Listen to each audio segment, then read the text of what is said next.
Welcome students. You are the class 3 second year students and your semester is the 4th semester. In 4th semester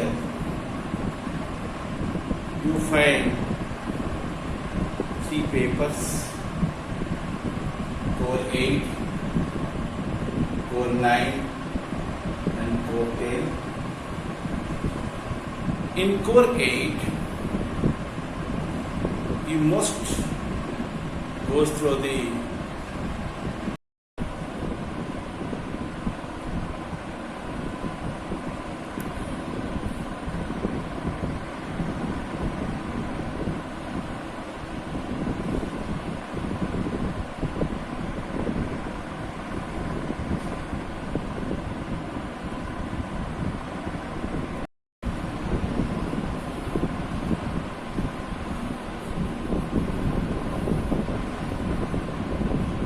for your kind information.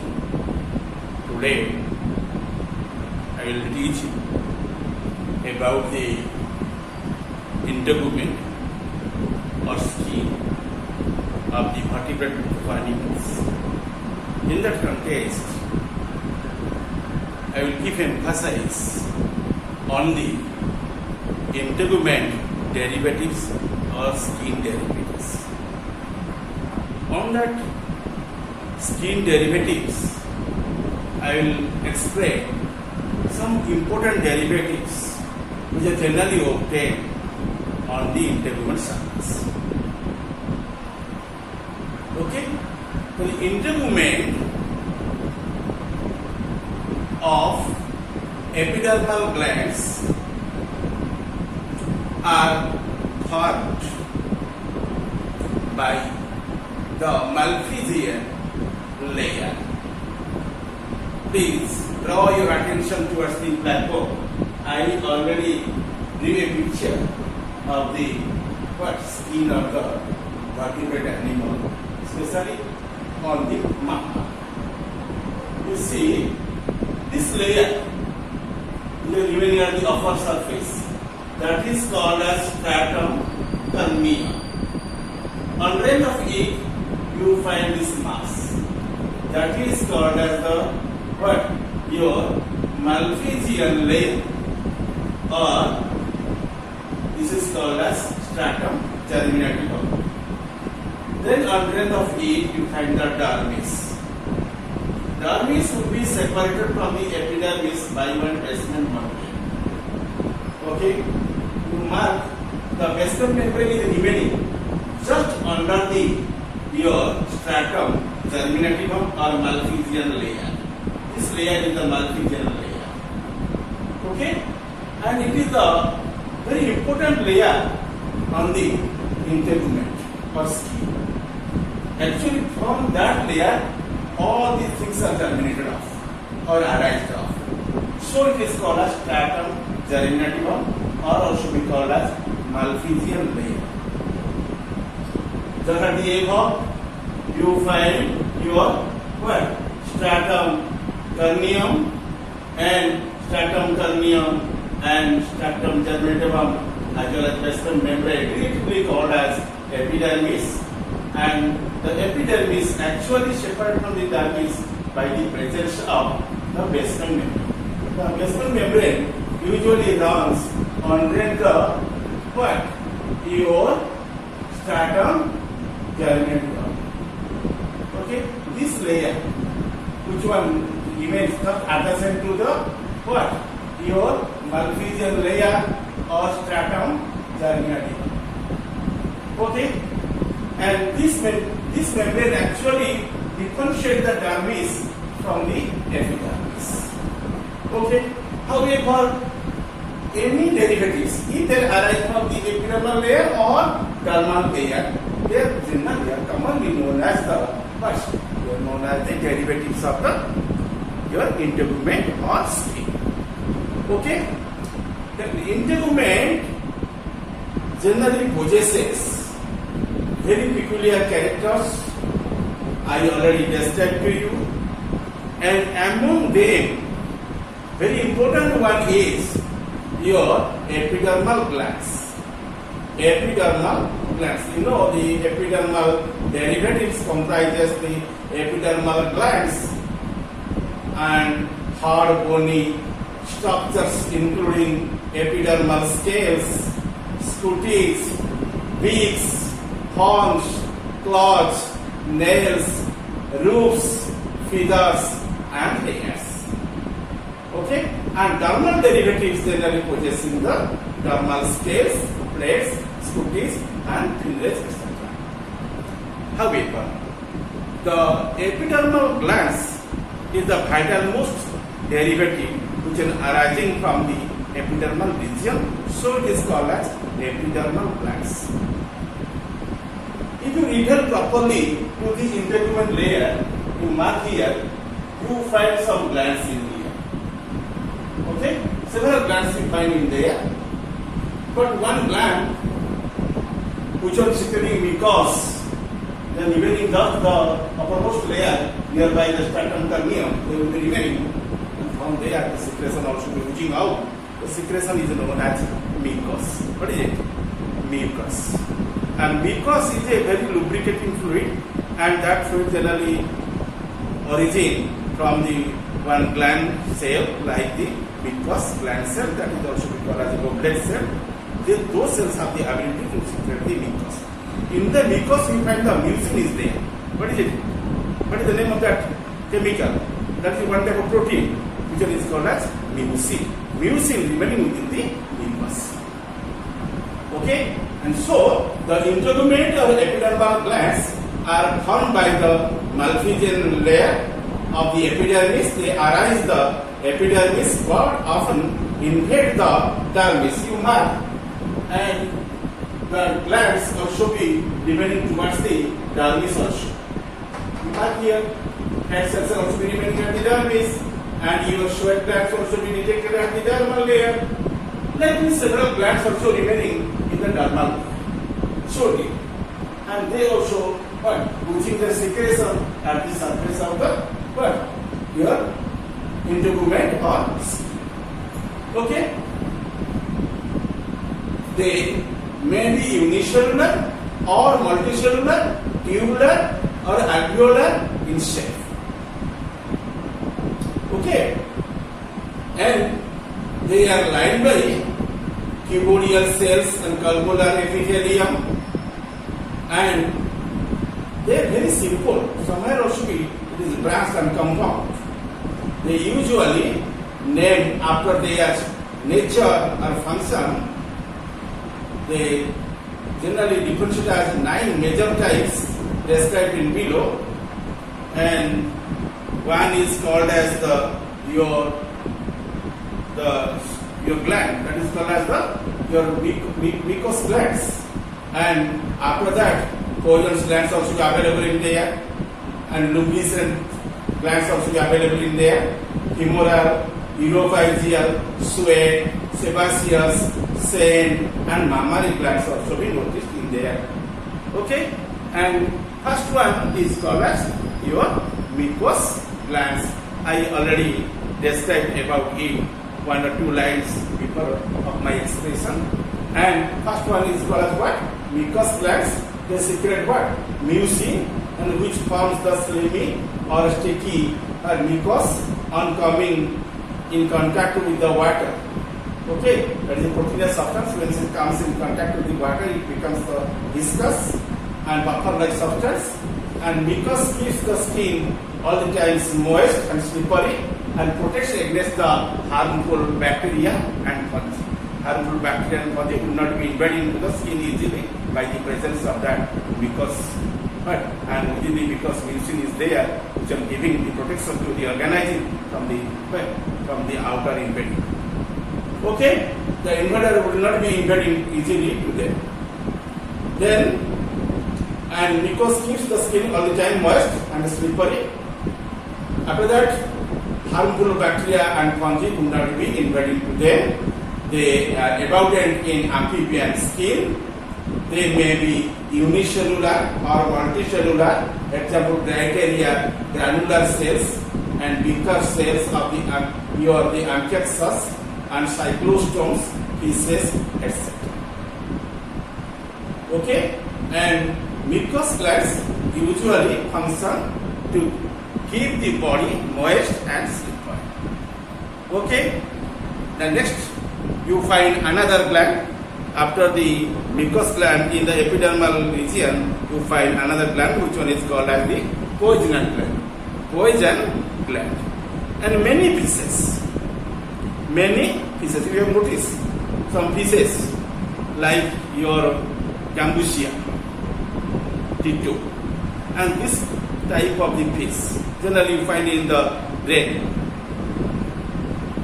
Okay, those pieces actually keep the environment very neat and clean, but these are poisonous pieces. And likely some other pieces also be remaining in the water bodies. They are poisonous by nature. And then some amphibia also be possessing the poisonous glands in their bodies.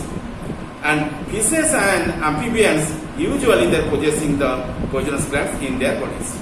And these are the modified multicellular glands, and you must find on the skin surface. So it is called as the cutaneous glands, or you say that is the skin glands or the integumentary glands. Actually, in comparison with the mucous glands, these are the large in size, okay, and what also little bit discussed in comparison with the mucus, and that is also toxic by nature. One example, your pyrotropic glands. You study the toad in the head regions, just after the eyes. Okay, you find a pair of tympani towards the thorax. You find the tympana are there. Just uppermost part of the tympana, you find a pair of glands are there, which are called as poisonous glands or pyrotropic glands. And that is one significant character of the toad. And toad, toad is known as Buccomeranotictus, and this animal generally possesses a pair of pyrotropic glands on the head region. And due to possessing those glands, the crow cannot be too shallow there, because it is so toxic and irritating like substance. Okay, and the pyrotropic glands behind the head of the toad are aggregation of the poison glands, secretion of the poison glands, and maybe bitter and irritating and even dangerous to the predators. Poisonous glands of the amphibians are the granular glands collected into the mass called your pyrotropic glands, and the poison glands generally secreting one type of poison, and it is also alkaloid by nature, similar to the axon like the digitalis. Okay, and this is the living expression or concise expression regarding the poison glands which are available in the different vertebrates. Okay, next you study by another point. Another gland is also be available in there, that is called as the luminescent glands. Luminescent glands are called as photophores, and phores means the body, photo means that is the light sensory body, generally that can receive the light. The light receiver, otherwise called as the photoreceptor organs. But when one body gives up the light or emit the light, that should be called as photophore. And different photophores you must find in there, and due to giving the light, they also be called as the luminescent glands, or otherwise it is named as the photophores. Understand the term photophores. Photo, P-H-O-T-O, photo means light. Phores, P-H-O-R-E-S, phores. Phores means body. The body which one gives up light, which one emits the light. That body is known as photophore. In singularly, photophores in the term of the plural. And that is otherwise called as the luminescent glands. Luminescent glands. Friends, hearken your brain regarding these two terms, photophores and luminescent. And luminescent glands, otherwise called as photophores. Okay, don't confuse. And in deep sea, the luminous telostiphyses are available. Certain multicellular epidermal glands serves as a light emitting organs known as photophores. In one type of photophores, the superficial layer of the mucous cells forms the magnifying lens, and lower or basal parts consist of the luminous cells surrounded below by the reflecting pigment cells. The reflectors is made up of the guanine crystals, and due to presence of the guanine crystals, it will be reflected off. Light emitted is not intense and may be many huge and serves to attract the prey, and they can be flashed on and off by your sympathetic nerves, and sympathetic nerves also controls to them. An injection of the adrenaline produces the fish in some species like the spinax, and that is the nigging expression regarding the luminescent glands and photophores which are available in the vertebrate organisms. Specifically, those glands generally available in the deep sea living fishes. Okay, let us come to know about the femoral glands. You know your lizard group of animals which are belonging under the Lessertilia, and those animals remains under the class Reptilia, which remains under the superclass Tetrapoda.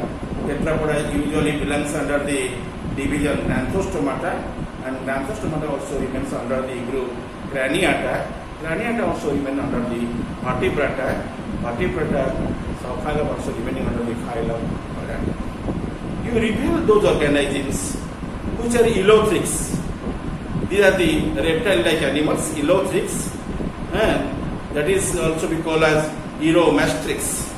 And your Uromastrix, male lizard one, generally possesses the femoral pores in the femoral part of the legs, hind legs, and just underneath the femur, the femoral portions of thigh, you find 12 to 18 pores are there, and those pores are available just at the thigh or femur. These are called as femoral glands. Pores are connecting with the glands in there. From them, generally the secretion comes out through the pores to the outside, and by the secretion of that sticky fluid, the organism can adhere to the substratum. And these are found only in the male lizard, that is called as Uromastrix, on the ventral surface of the east thigh in a single row, 12 to 18 femoral pores from the knees to the cloacal apparatus. Their sticky secretion hardens in the air to form the temporary tiny spines that serve to hold the female during the copulation. Sometimes the femoral pores also help to give the suction pressure on the surface of the female one at the time of copulation. Okay, and in this way, generally the femoral pores should be held, and femoral glands also be found some like that. Okay, femoral glands giving their secretion, and secretion oozing out to the body through the femoral pores. Due to secretion of that fluid, automatically the organism can able to adhere to the substratum. Secondly, it also adheres to the partner at the time of copulation. Okay, the next point, you see that is another type of glands also be available in there, that is called as uropygial gland. Uropygial glands are usually available in the body of the bats. Whenever you study to the movement or behavior of the parrot, or the movement of your pigeon, which one is called as the columba livia. In there, you mark the organism can rotate its head and preening is the feathers and furs which are remaining at the tail region. Actually, at the tail region you find one gland is there, that is called Europa gland, and that gland giving the secretion. By that secretion automatically the tail and the feathers would be glazed, and all the times also be waterproofing, and the organizing also conveniently can fly easily. Okay, and secondly it also giving the one odoriferous secretion, and due to that secretion the partner also be attracted towards him or her. However, it is one of the few integumentary glands found in the birds, forming a prominent swelling just above the tail or the uropygium. Due to presence of the uropygium, then it is called as uropygial gland, and it is branched, and the alveolar exudates an oily secretion used in lubricating the beak, preening feathers, and attracting the opposite sex during the breeding season due to the odoriferous nature. The oil secreted by the contents, and that is called as pomatum, and which is picked off by beak and used for the preening and waterproofing. Okay, and this is the nicking expression regarding the uropygial gland which are noticed in the body of the birds. Next point, the sweat glands. Sweat glands. Sweat glands is the sudoriferous glands. Sudor means sweat, and are abundant of the skin of the most mammals. They are slender and coiled tubes and embedded deep in the dermis, and with their long ducts opening on the skin surface, a little urea and some salts are eliminated, dissolved in water in the sweat and produced by these glands, and evaporation of the watery, the precipitation also helps to cool and regulate the body temperature in the hot environment.